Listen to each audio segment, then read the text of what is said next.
Let me start with the characters. The next thing that we are going to discuss is the characters of the book and which one. Um, of course, we'll talk about Simon and Daphne, but I would also like to mention a couple of them which kind of created a lasting impression in the first book itself. So, the characters, I would feel they hold themselves very well. I was in awe of that. No matter the trauma that Simon is coming from and the safe net that Daphne has always been in her life, we understand both the perspectives. And I think that is attributed to how well the characters are written. And this is solely based on the dialogue and very little background information. What did you think about Simon and Daphne? I think this whole book revolved around Simon's character. I mean, anything yes. and everything was connected in a certain way. All the characters were connected to him in a certain way or the other. So he was the center of the book. I think that's why the book, the name of the book was also Duke and I. Yep.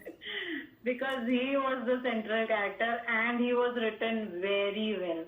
I mean, his childhood trauma or, whatever he went through in his childhood and the decisions that his childhood compelled him to make, the character that, he had,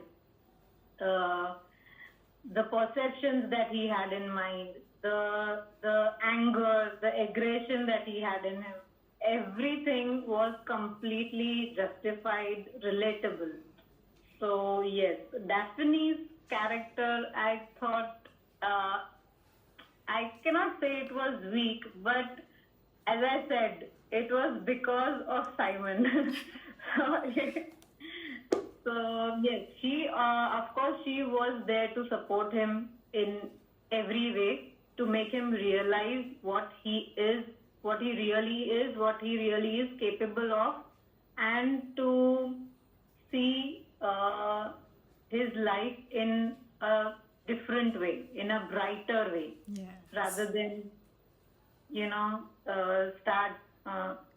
stick to his father's anger, whatever he inherited from him, because that was the only thing he got from his father. Nothing else. True. That and the also title. the small characters like Nurse Hopkins or Mrs. Coulson, or I would say Violet Bridgerton. Oh. All these characters were so sweet and so nicely written that you could instantly get emotional along with them. So true. And the thing that the way that you've brought focus on Simon in this conversation, I'm really on board with that, because despite his demons, he's so strong. For someone who to have demons in his childhood and then become this strong character, how much of self-schooling does one have to go through? And that struggle or that leap that this character has taken, it totally comes across to us. And I think I can safely say that, and I finally now understand why the book is named The Duke and I. Like, I think you opened my eyes to some other perspective. Speaking about two characters that I want to mention here. One is Hyacinth. I think she's a fireball. And I was like, oh my god, this is sort of the best and the worst kind of sibling to have in one's life. But because it's not my sibling, I think I'm more inclined on the best side. But I can understand if it's my sibling, how much of a thing it can be, her eccentric nature. And the other one is Colin. Colin has his moments, his so many funny moments that are going on. they're so small, like half a scene or something in the book. But you just, I sometimes feel that what I as a reader wanted to happen, it was kind of happening via Colin's meddling or Colin's But comments. he was so witty and sarcastic. I loved him. Same here, yeah.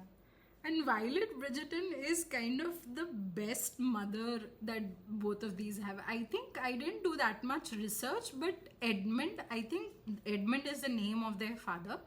Edmund and Violet's story is also something that Julia has written. I would kind of think that down the line, somewhere in my personal reading journey, I would, after I'm finished with the children, I would want to know Edmund and Violet's story. Yes, that would be really interesting because they really loved each other from the bottom of their heart. Despite knowing the sad ending that we all know about, I would still want to learn about their story. Yes, absolutely.